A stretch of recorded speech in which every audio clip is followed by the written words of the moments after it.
mon frère et ma sœur chrétiens qui pouvaient être en train de me suivre pendant ce temps, même à vous qui n'êtes pas chrétiens, mais qui suivez cet enseignement, je vous salue et je vous souhaite la bienvenue, une chaleureuse bienvenue à cet enseignement. Et je vous demanderai, et vous qui êtes chrétiens, et vous qui ne l'êtes pas, de suivre cet enseignement jusqu'à la fin et d'y découvrir ce que le Dieu créateur des cieux et la terre veut encore vous apprendre aussi aujourd'hui, après les avoir apprises. Eh bien, aujourd'hui, nous allons maintenant parler sur le thème qui a été annoncé dernièrement, mais sur lequel on n'avait pas parlé, faute de temps. Le thème intitulé « Le contexte de la chrétienté dans le monde ». Le contexte de la chrétienté dans le monde. Ceci dans le but encore de vous montrer encore certaines vérités ignorées par les chrétiens, mondialement parlant, ignorées par les chrétiens du monde entier, car actuellement là, dans le monde entier, tout ce que l'on observe, tout ce que l'on voit, ce ne sont que de rêves, ce ne sont que des illusions que chrétiens vous avez dans lesquelles la chrétienté est actuellement. Puisque les chrétiens, vous êtes en train de rêver seulement. Vous n'avez pas arrêté de vous séduire avec vos propres voies que vous avez créées, qui ne sont nulle part dans la foi, qui ne sont nulle part dans la doctrine qui a été transmise aux saints une fois pour toutes, selon Jude chapitre 1, verset 3. Et Dieu nous invite ceux qui sont ses enfants à combattre pour cette foi-là, pour cette seule doctrine-là qui a été transmise aux saints une fois pour toutes. Et vous êtes parvenus à penser que vos voix sont devenues les voix de Dieu. Ce qui ne sera jamais le cas. Ce qui ne sera jamais le cas. On me pose dernièrement une question par quelqu'un qui suit ces enseignements. S'il suit encore, celui-ci, je le salue dans le nom de Jésus-Christ. La question, on me pose en disant, quel est le but? Quel est mon but dans les enseignements que je suis en train de donner, puisque je parle tout le temps de dénominations et autres. On me pose cette question-là. On a continué à échanger avec la personne. Je ne vais pas donner tout l'échange. Mais dans l'une des réponses que je lui ai données, c'est que le but, c'est d'enseigner la vérité de la parole de Dieu aux chrétiens. De faire voir aux chrétiens la vérité sur l'Église de Jésus-Christ. Cette Église-là n'a jamais été subdivisée en dénominations. Cette Église-là de Christ, qui est encore sur terre actuellement, dans cette grande maison où nous sommes, car la chrétienté actuellement dans le monde entier est ce que Dieu appelle par Paul dans 2 Timothée 2,20, la grande maison, dans laquelle il y a des vases à déshonneur et des vases d'honneur, dans laquelle il y a des chrétiens sauvés et des chrétiens non sauvés, et dans laquelle Dieu appelle quiconque prononce le Seigneur de s'éloigner de l'iniquité, de s'éloigner de tout ce qui n'est pas dans la doctrine, de tout ce qui n'est pas biblique. Dans cette grande maison, Dieu seul connaît, 2 Timothée 2,19, ceux qui lui appartiennent. Ses yeux les voient, jour et nuit. Dieu seul connaît.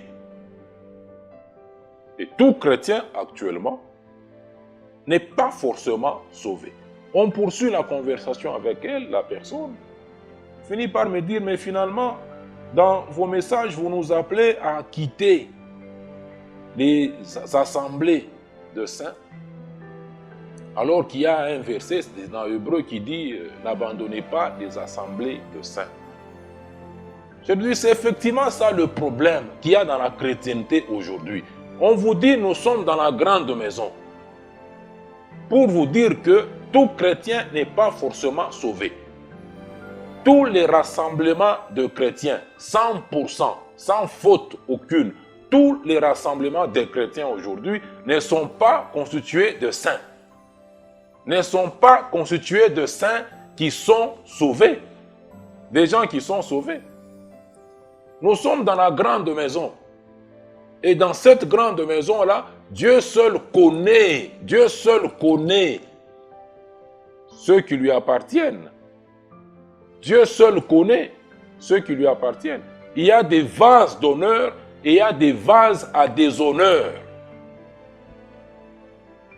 Et ce verset qui dit de ne pas abandonner les assemblées de saints ne parle pas de ne pas abandonner une dénomination.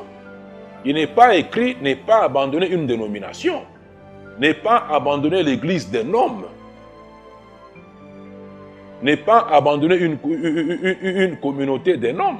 Ce n'est pas ce qui est écrit. Ce n'est pas ce qui est écrit dans ce verset là-bas. Tout chrétien aujourd'hui n'est pas forcément sauvé. N'est pas forcément sauvé. Les gens disent se réunir. Les chrétiens se réunissent. Et dans leur rassemblement, ils disent faire œuvre de puissance. Dans les rassemblements où on chasse les démons, est-ce qu'un enfant de Dieu, un sauvé peut être possédé? Un sauvé ne peut pas être possédé. Un démon ne peut pas habiter un enfant de Dieu. Son corps est le temple du Saint-Esprit. Les chrétiens disent réunis, ils font appel au salut dans leur rassemblement. Non. Un incroyant, donc voilà la composition du rassemblement de chrétiens. Ça, ce n'est pas une assemblée de saints. Ce n'est pas une assemblée de saints.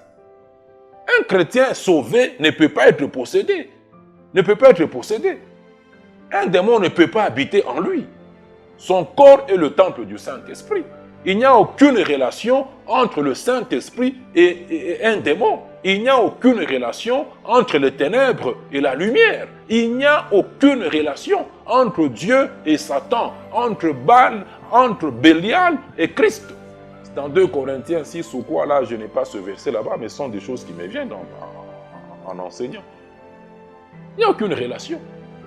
Ce sont là les compositions. Et vous savez vous-même, partout où vous réunissez, où vous dites non, ça c'est pas un enfant de Dieu, ça c'est pas ceci. Des impudiques, des ivrognes, des voleurs, toutes catégories de gens sont dans la chrétienté aujourd'hui. Ça, ce ne sont pas des assemblées de saints. On ne parle pas. Ce verset-là ne signifie pas ne pas abandonner une dénomination. Dieu n'a jamais créé des dénominations. Dieu n'a jamais créé une dénomination. Il n'en a pas. Et je n'arrête pas de vous dire que ce Dieu-là ne fait exception de personne. Nous sommes dans la grande maison. Tout rassemblement de chrétiens n'est qu'une représentation de cette grande maison-là, dans laquelle il y a des vases d'honneur et des vases à déshonneur. Dans ces rassemblements-là. Donc c'est tout ça qu'on va voir. C'est tout ça qu'on va voir dans ce thème. Avant de retourner maintenant à comment es-tu devenu chrétien. Tout rassemblement chrétien aujourd'hui n'est pas un rassemblement de saints. N'est pas un rassemblement de saints. Dieu n'a jamais créé de dénomination. Dieu n'a pas de dénomination. Dieu n'a pas d'église dénominationnelle. Dieu n'a pas d'église interdénominationnelle. Dieu n'a pas d'église indépendante. Dieu n'a pas d'église indépendante. Et moi, par exemple, je ne suis pas un indépendant.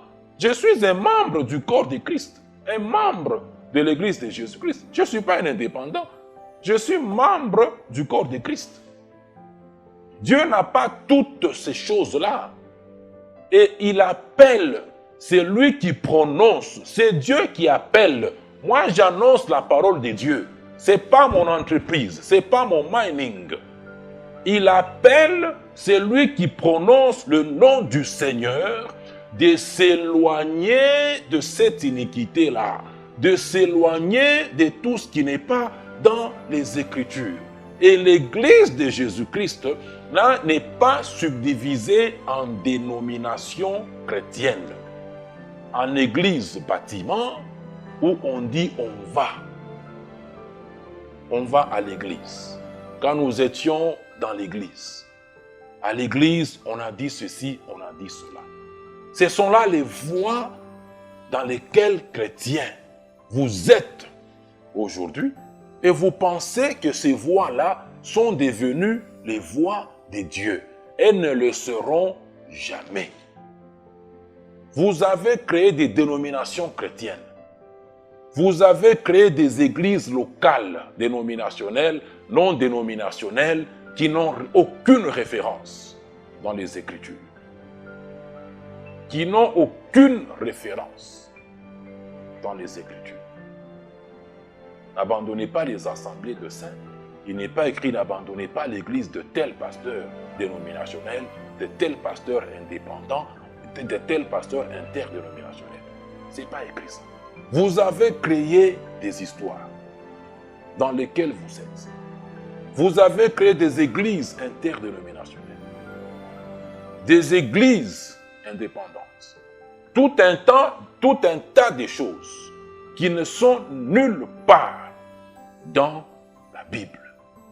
Et je ne cesse de vous dire, mon frère, que quelque chose ne peut être biblique que si elle est dite, que si elle est faite, selon que cette chose-là est écrite dans la Bible.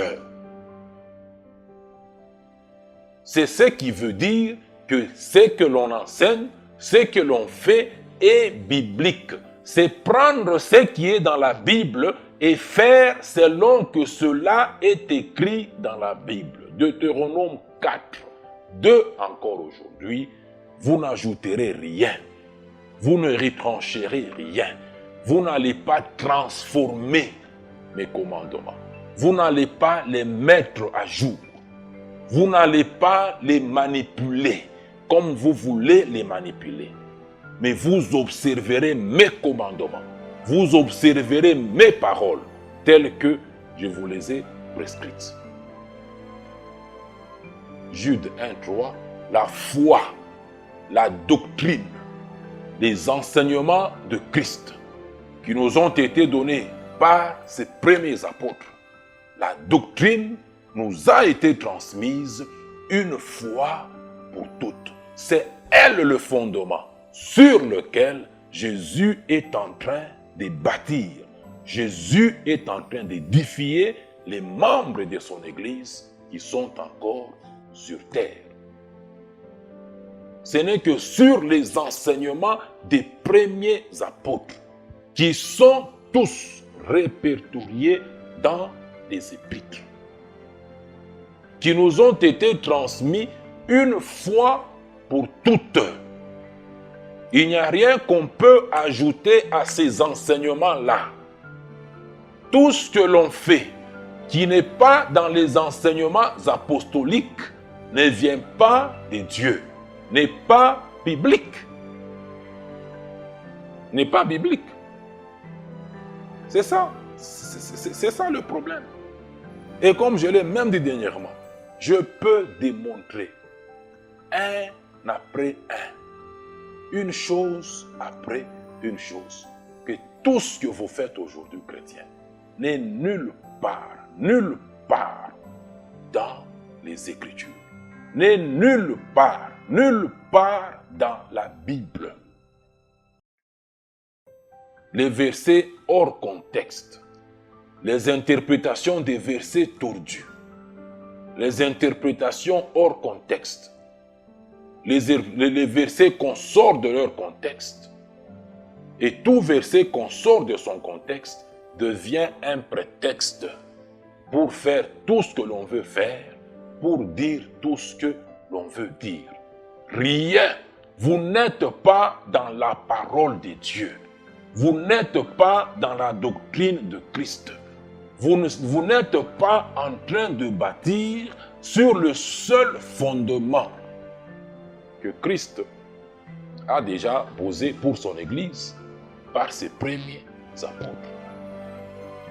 Il est dit dans Éphésiens 2, verset 20, parlant des enfants de Dieu qui habitaient la province d'Éphèse, que vous avez été édifiés, vous avez été ajoutés, vous avez été intégrés à la maison que Dieu est en train de bâtir sur le fondement qu'il a posé par ses apôtres et prophètes.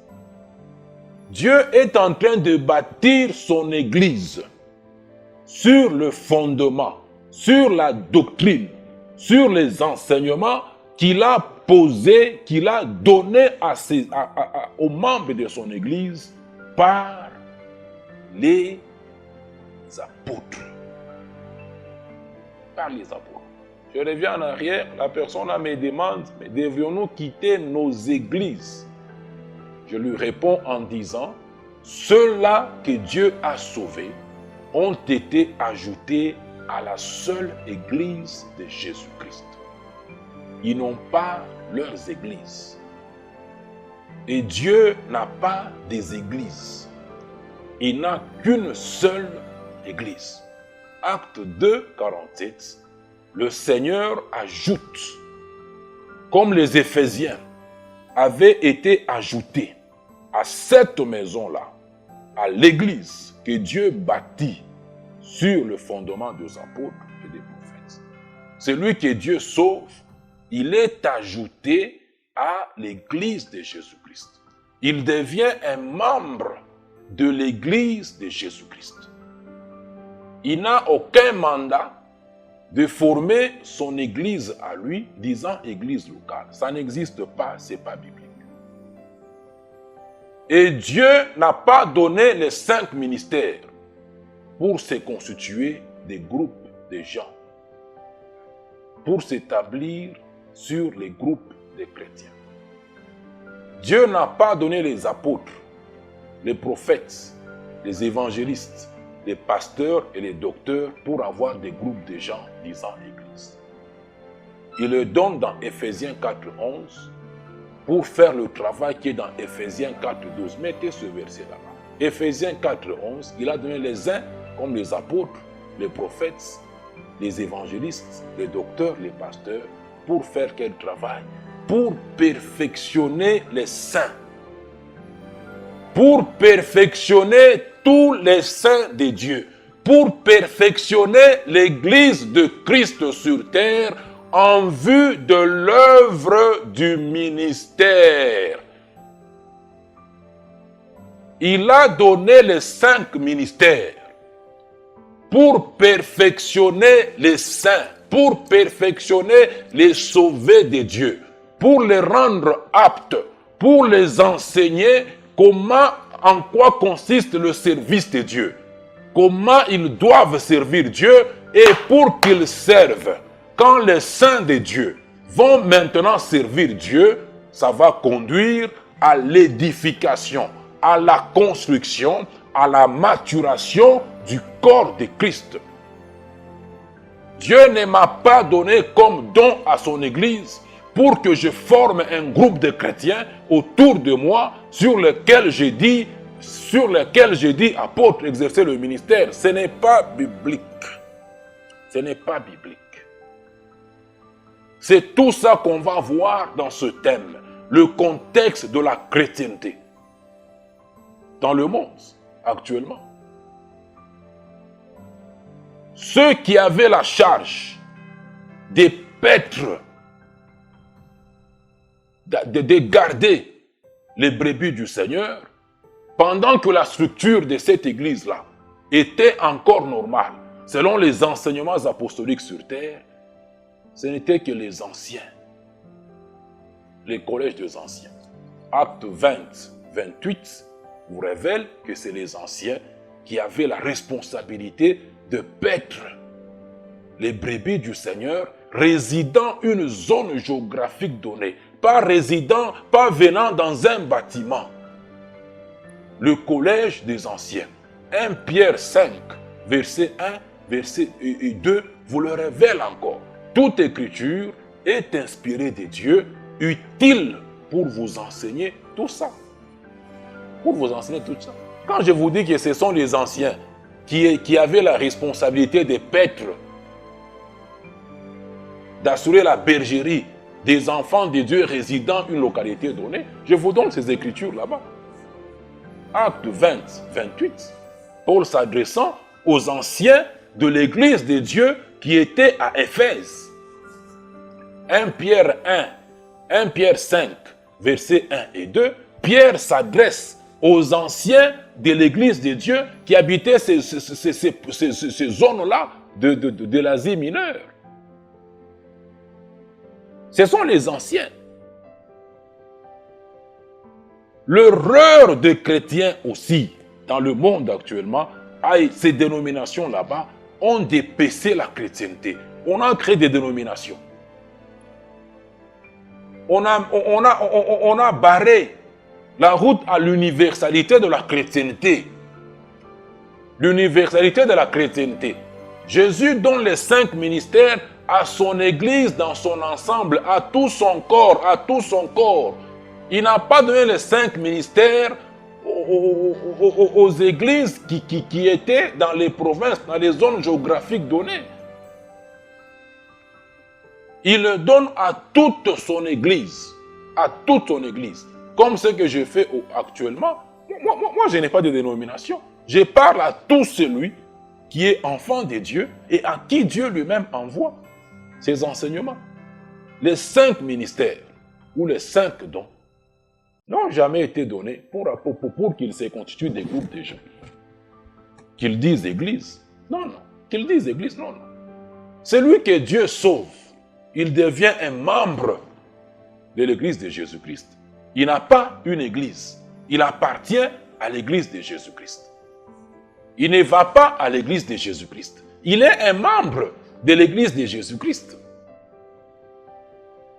Et les 5 ministères ont été donnés pour le perfectionner, pour le rendre apte à servir Dieu. Car avec le salut, il est devenu un sacrificateur pour Dieu et pour Christ. On doit le perfectionner à exercer la sacrificature qui est selon l'ordre de Melchisédek.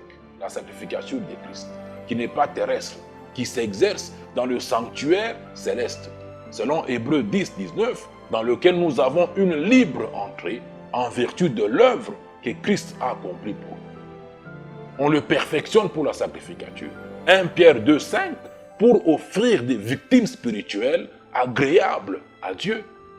On lui enseigne c'est quoi ces victimes spirituelles là-bas.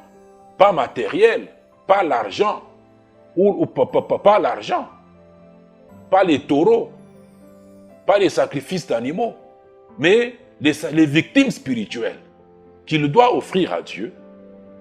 Et à côté de la sacrificature à laquelle il appartient, ce qu'on appelle la sacrificature universelle. Le sacerdoce universel, tout enfant de Dieu, moi-même y compris, est un sacrificateur. Et la sacrificature s'exerce tous les jours. S'exerce tous les jours. Tous les jours. Poussé, attiré par le Saint-Esprit, dans le sanctuaire céleste, l'enfant de Dieu doit rendre culte à Dieu. L'enfant de Dieu doit offrir des victimes spirituelles à Dieu. Quand on s'inspire de la loi, Hébreux 10, 1a, qui était l'ombre des choses à venir, les sacrificateurs entraient dans le sanctuaire tous les jours pour faire brûler le parfum à l'autel d'or. Il n'y a pas un jour fixe pour rendre culte à Dieu. Tous les jours, Tous les jours, nous exerçons la sacrificature. Matin, soir, du lundi au dimanche, non-stop. Nous exerçons la sacrificature. Nous offrons les victimes spirituelles. On le perfectionne dans la sacrificature. On le perfectionne dans le ministère. Car selon dans 1 Corinthiens 12, je crois 8, là-bas, il est écrit « Or à chacun la manifestation de l'Esprit ». Ça doit être 5 ou 8 là-bas. La manifestation de l'Esprit est accordée pour l'utilité commune à chacun. Chaque enfant de Dieu, chaque vrai enfant de Dieu, le Saint-Esprit est en lui, la présence du Saint-Esprit en lui se manifeste en lui attribuant au moins un don spirituel. Parmi cet infini nombre de dons spirituels que le Saint-Esprit a, il donne à chacun. Il est écrit « or à chacun », pas « or à quelques-uns », à chacun. La manifestation de l'Esprit est accordée en attribuant un don spirituel. C'est dans 1 Corinthiens, chapitre 12, verset 7. Or, à chacun, la manifestation de l'Esprit est donnée pour l'utilité commune. À chacun, à chaque enfant de Dieu, à chaque vrai enfant de Dieu. On le perfectionne dans l'exercice du ministère. Et dans les ministères, il y a les ministères de dons spirituels et les ministères de personnes dont ce sont des choses que je vais développer dans la suite de cet enseignement. Demeurez branchés. Abonnez-vous à la page Facebook. Aimez la page Facebook pour recevoir toujours des notifications quand on va publier le prochain enseignement. Pour vous qui suivez sur les réseaux sociaux, pour vous qui suivez à la télévision, à la radio, soyez branchés dans la suite de ce thème pour découvrir toutes ces vérités. L'objectif, c'est faire venir les chrétiens, les perfectionner en vue de l'œuvre du service, le perfectionner dans la sacrificature, dans les ministères, et les chrétiens doivent servir. L'Église de Jésus n'est pas composée de pierres mortes, des membres morts. 1 Pierre 2, 5, et vous-même comme des pierres vivantes. Comme des pierres vivantes, pas comme des pierres mortes, comme des membres vivants, comme des membres actifs, comme des membres en service. Édifiez-vous pour former une maison spirituelle, un saint sacerdoce, afin d'offrir des victimes spirituelles, pas des victimes matérielles. Ce sont les victimes spirituelles et qui elles, sont agréables à Dieu par Jésus-Christ. Un ministère dénominationnel n'est pas un ministère de Christ. Énerve-toi, c'est ton problème. C'est ton problème. Jésus n'a pas donné un pasteur à une dénomination. Jésus n'a jamais donné d'apôtre à une dénomination. Ce sont des titres que vous portez. Portez-les, ça vous engage vous-même. Un fondement dénominationnel n'a rien à voir avec le fondement des apôtres qu'ils ont posé une fois pour toutes. Les apôtres ne nous ont pas légué dans leurs enseignements les dénominations. Les apôtres ne nous ont pas légué dans leurs enseignements les rassemblements de ceux-là qui peuvent être sauvés comme vous rassemblez aujourd'hui. Les apôtres ne nous ont pas légué les organisations telles que vous les avez aujourd'hui. Ne nous ont pas légué d'instruments. Ne nous ont pas légué des chorales. Dans l'église de Jésus-Christ, tout enfant de Dieu est un sacrificateur. Tout enfant de Dieu est un adorateur. Il rend culte à Dieu. Et l'objet de cette adoration, c'est Christ et son œuvre. Je vais enseigner toutes ces vérités dans la suite. Il n'y a pas de chorale dans l'église de Jésus-Christ. Jésus lui-même dit, j'entonnerai, je proclame. Lui-même chante. Il n'y a pas un groupe de choristes. Il n'y a pas un groupe d'artistes. C'est artistes musiciens. Artistes musiciens. Ça, ce sont vos inventions.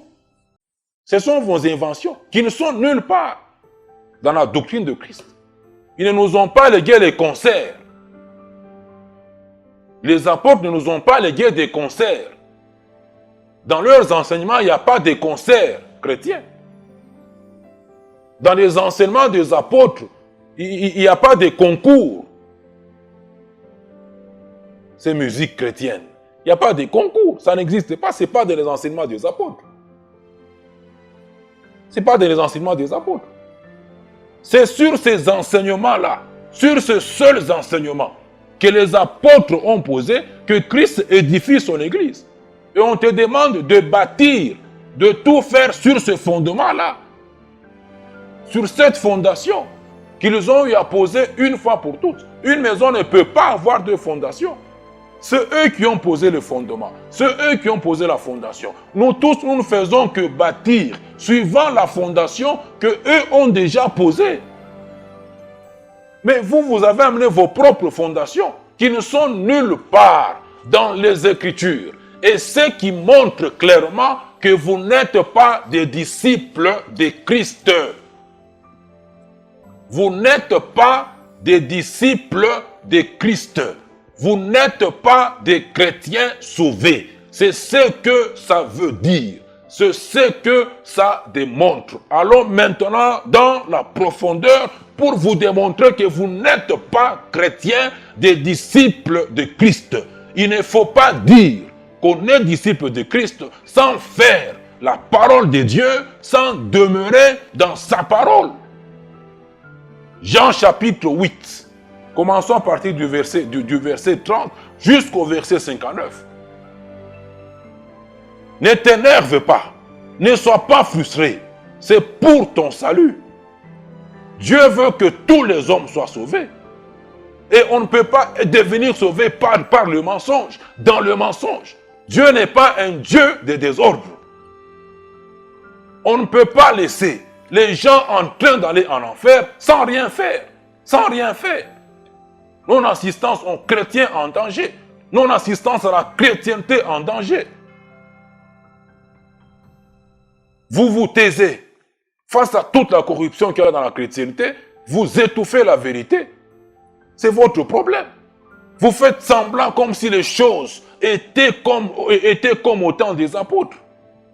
Christ donne les 5 ministères à toute son église. Les gens ont les ministères dénominationnels. Dans une église dénominationnelle, on dit il y a tout le monde, il y a tous les ministères là-bas. Ça devient comme le corps de Christ. Ça, c'est du n'importe quoi. Vous n'êtes pas des vrais disciples de Christ. C'est ce que Jésus lui-même dit. Moi, je suis le porte-parole de Dieu. Je prends ce qu'il dit, je vous le dis. Jean chapitre 8, verset 30.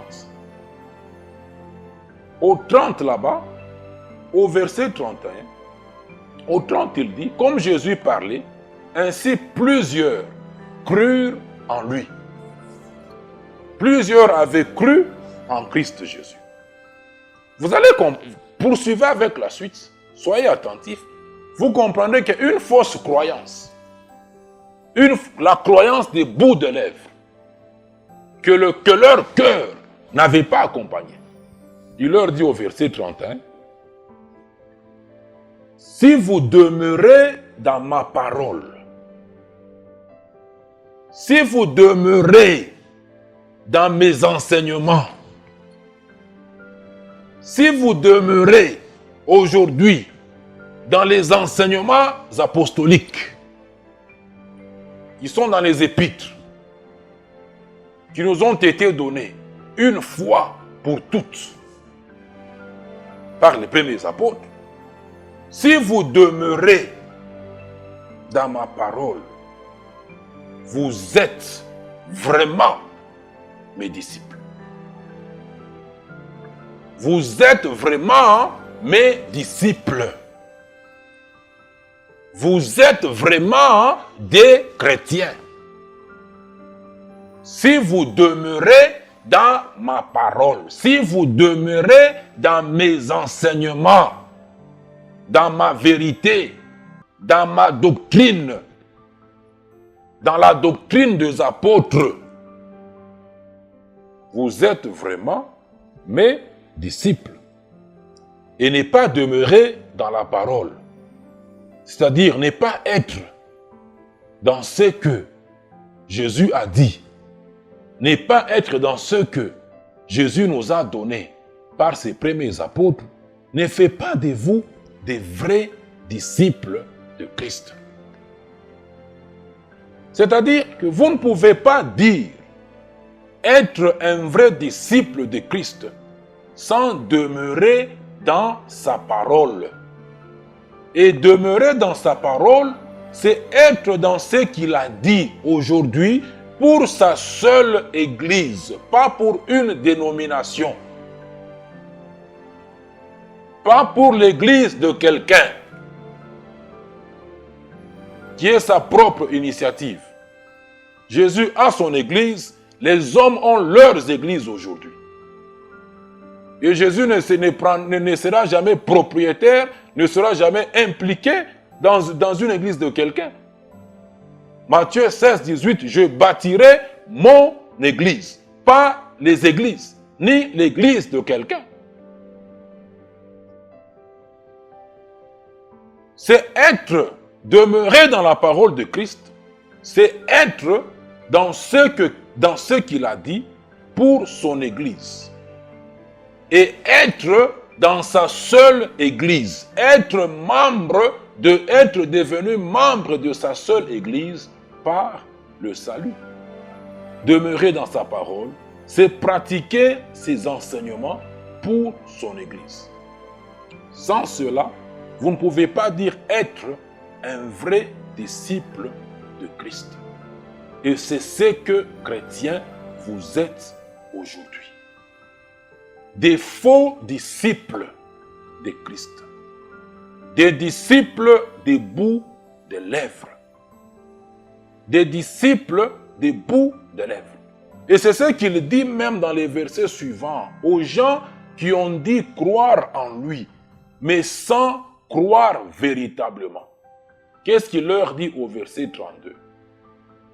En demeurant dans ma parole, vous êtes vraiment mes disciples. Vous allez maintenant connaître la vérité. On connaît la vérité en demeurant dans la parole, en demeurant dans les enseignements de Christ, en demeurant dans les enseignements apostoliques. Mon frère, demeure-y, demeure dans la parole. Quand tu vas y demeurer, au verset 32, vous connaîtrez maintenant la vérité. Et cette vérité-là vous rendra libre, vous affranchira. Les gens à qui Jésus dit ça, au verset 32, et ils disent, nous n'avons jamais été esclaves. Ils répondent à Jésus, au verset 33, nous sommes la postérité d'Abraham. Et nous ne fûmes jamais esclaves de personne. Comment dis-tu, vous deviendrez libre? Comment dis-tu que vous deviendrez libre? Comment toi, Jésus, tu peux nous dire que nous deviendrons libres alors que nous n'avons jamais été esclaves de personne et que nous sommes la postérité d'Abraham? Les Juifs qui avaient dit croire, au verset 30, ils se réclament d'être de la postérité d'Abraham. Comme chrétiens, vous vous réclamez d'être de la postérité de Christ. Mais écoutez ce qu'il leur dit, ce que Jésus leur dit aux Juifs qui avaient cru en lui, des bouts de lèvres, pas du cœur, au verset 39.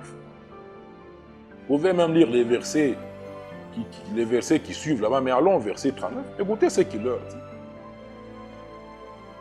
Il lui répondit, notre Père, c'est Abraham. Non, au verset 37 d'abord. Au verset 37, Jésus leur dit, je sais que vous êtes la postérité d'Abraham, mais vous cherchez à me faire mourir parce que ma parole ne pénètre pas en vous. J'ai dit ce que j'ai vu de mon Père, et vous faites ce que vous avez entendu de la part de votre Père. Jésus leur attribue leur Père à eux. Lui dit, moi j'ai mon Père, j'ai fait ce que j'entends de mon Père, et vous vous dites ce que vous entendez de votre Père. Au verset 39 maintenant, ils lui répondirent, notre Père c'est Abraham. Écoutez ce que Jésus leur dit aux Juifs qui avaient dit croire en lui. Si vous étiez enfant d'Abraham, vous feriez les œuvres d'Abraham. Si vous étiez postérité d'Abraham, tel que vous le dites là, vous le réclamez, vous feriez les œuvres d'Abraham. Chrétien, si tu étais disciple de Christ, tu demeureriez, vous demeureriez dans sa seule doctrine. Si vous étiez réellement disciple de Christ,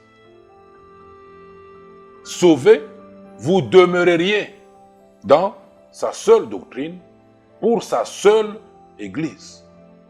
Vous feriez selon qu'il a enseigné par ses premiers apôtres.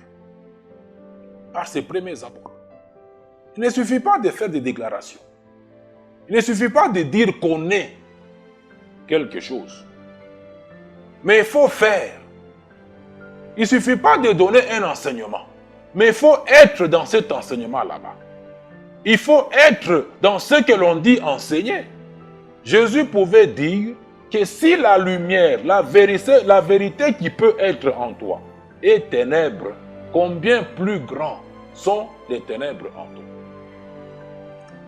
Si tu connais la vérité sur l'Église de Jésus-Christ, si tu connais toutes ces vérités là-bas, tu les enseignes même, mais tu n'es pas dans ça, il y a un profond ténèbre en toi. Il ne suffit pas de dire que je suis chrétien. Il ne suffit pas de dire que je suis disciple de Christ. Mais il faut demeurer dans les enseignements des apôtres.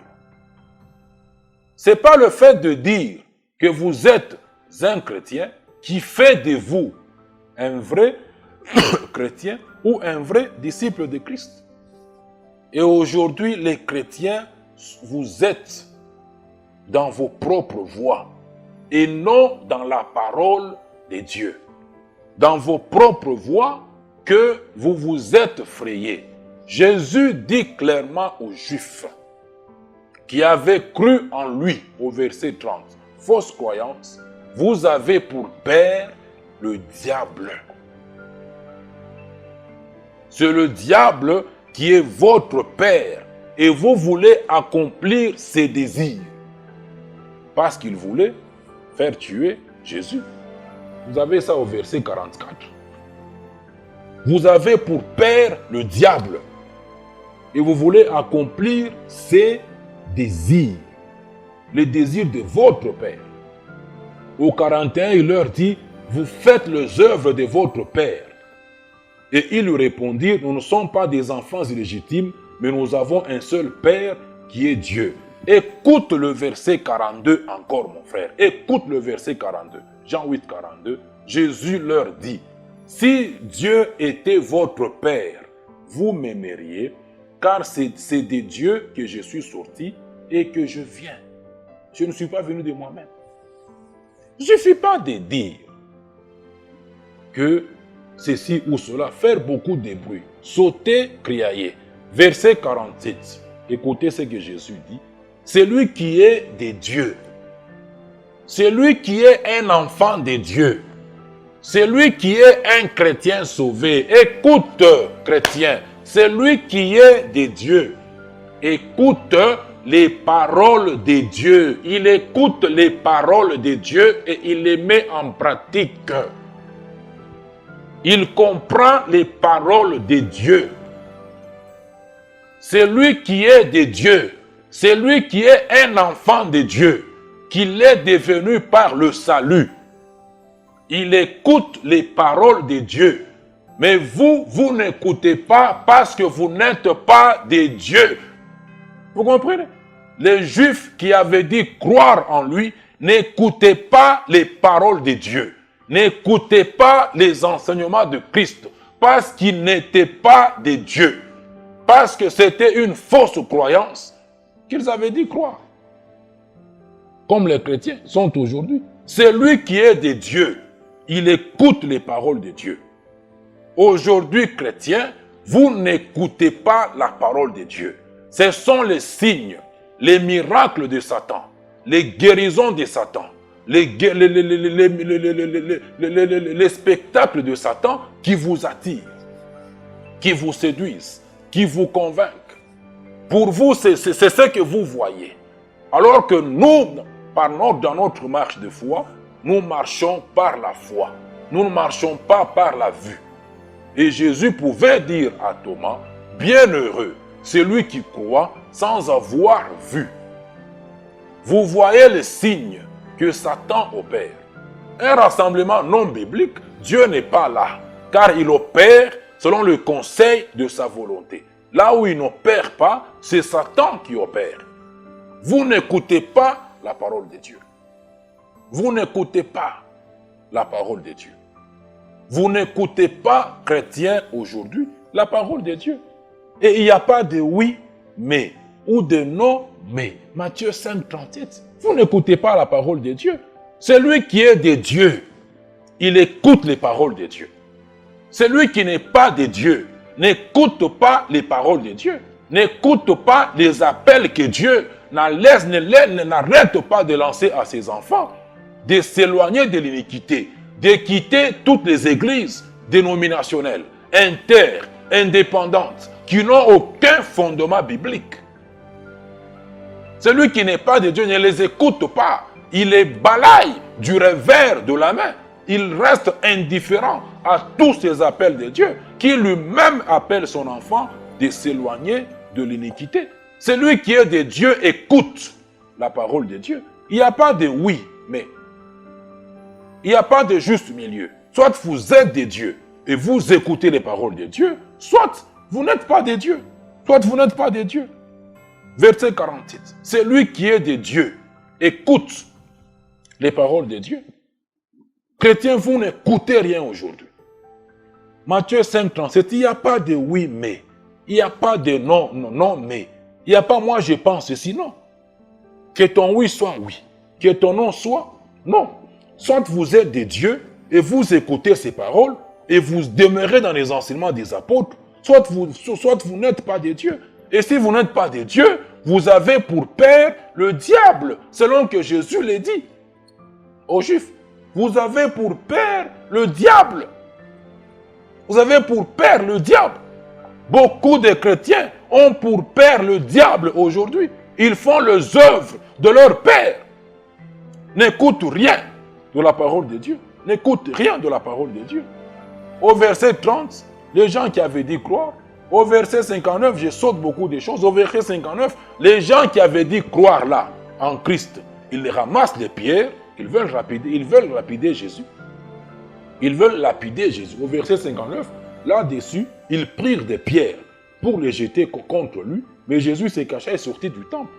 Les gens qui avaient dit croire, au verset 30, à la fin là-bas, plus Jésus parle avec eux, leur enseigne la vérité, leur véritable nature qui était en eux est en train de se révéler. Ils prennent des pierres, ils veulent tuer Jésus. Ils veulent tuer. Ils veulent tuer Jésus. Vous comprenez? Celui qui est de Dieu, qui est né de nouveau, écoute les paroles de Dieu, demeure dans la parole de Dieu, et en demeurant dans la parole de Dieu, il finira par connaître la vérité et sera finalement affranchi. C'est ce qui est dit au verset 30. Pour connaître la vérité, il faut demeurer dans la parole d'abord. Il faut demeurer dans la parole et on connaîtra la vérité. Quand vous lisez Jean chapitre 8, verset 30 jusqu'au verset 59, vous trouvez le sombre tableau de la chrétienté aujourd'hui dans le monde entier. les gens n'écoutent pas la parole de Dieu. Les gens qui n'écoutent pas la parole de Dieu, qui ne demeurent pas dans la parole de Dieu, qui disent être de Dieu, mais sans écouter ses paroles. Ce qui fait d'eux des gens qui ont pour père le diable, comme Jésus le dit aux Juifs. En Israël, là-bas, dès que Jean-Baptiste était venu, Israël avait cessé, je vous l'ai dit toujours, il avait cessé d'être le peuple de Dieu. L'évangile du royaume était maintenant annoncé.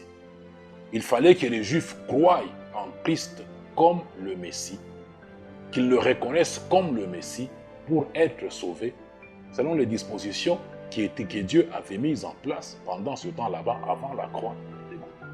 Il fallait qu'ils croient en lui. Jésus dit aux Juifs qui avaient cru en lui qu'ils avaient pour père le diable, que Dieu n'était pas leur père, que Dieu n'était pas le père de ces Juifs-là. Il dit aux Juifs qui étaient peuple de Dieu avant l'arrivée de Jean-Baptiste, qu'ils avaient pour père le diable maintenant, qu'ils avaient pour père le diable. Dieu n'était pas leur père et qu'ils voulaient accomplir le désir de leur père, le diable, qui lui est menteur dès le commencement. Donc en Israël, il y avait maintenant deux groupes de gens, deux groupes de Juifs, Juifs croyant véritablement du cœur et Juifs croyant des bouts de lèvres, Juifs ayant pour père le diable. Vous comprenez? Même contexte dans la chrétienté aujourd'hui, que je n'arrête pas de vous dire. D'un côté des chrétiens sauvés, de l'autre côté des chrétiens non sauvés. Et dans ce mélange-là hétérogène qui est sur place, Dieu seul connaît ceux qui lui appartiennent. Les gens sont déguisés en brebis, mais sont des loups féroces, des chiens sauvages, des loups féroces. Les apparences sont trompeuses. Dieu seul connaît celui qui est véritablement sauvé. C'est que je n'arrête pas de vous dire que chrétien dans le contexte d'aujourd'hui ne signifie pas forcément sauvé. Et nous avons beaucoup de chrétiens qui ne sont pas sauvés. Beaucoup. Ce qui donne dans toute la chrétienté un mélange hétérogène formé de chrétiens sauvés et de chrétiens non sauvés. Dans ce mélange-là, Dieu seul connaît celui qui lui appartient. 2 Timothée 2, 19. C'est lui qui lui appartient, qui est devenu enfant de Dieu par le salut. Car on ne devient pas enfant de Dieu dans cette période de la grâce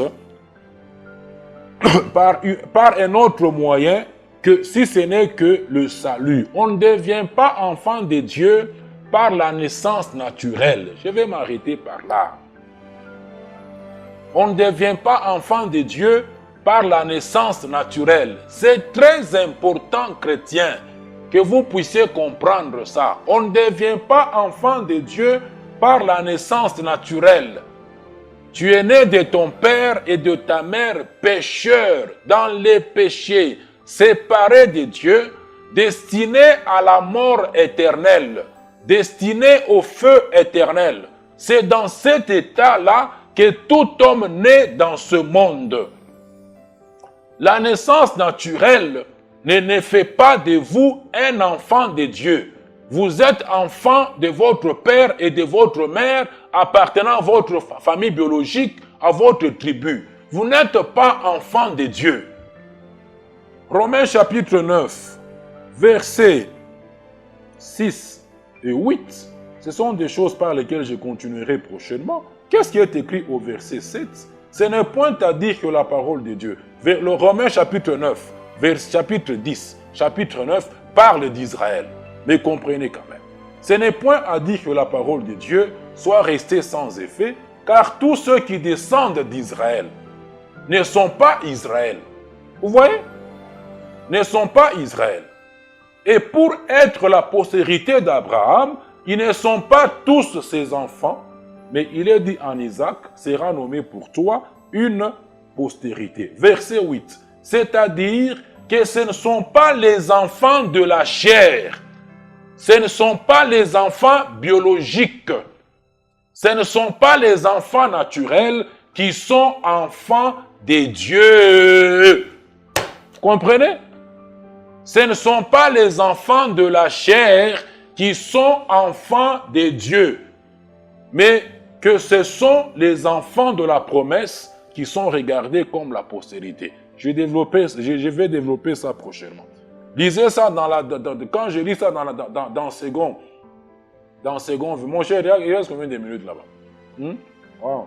Dans second, dans la version second 21, le verset 8 là-bas, dans la version second 21, c'est écrit, ce sont des très bonnes explications qui nous sont données là-bas. Ce ne sont pas les enfants naturels qui sont enfants de Dieu. Au verset 8, qu'est-ce qui est dit? Cela signifie que ce ne sont pas les descendants simplement biologiques qui sont enfants de Dieu. Par la naissance naturelle, vous n'êtes pas enfant de Dieu. Vous ne naissez pas enfant de Dieu dans ce monde. Vous devenez enfant de Dieu par le salut.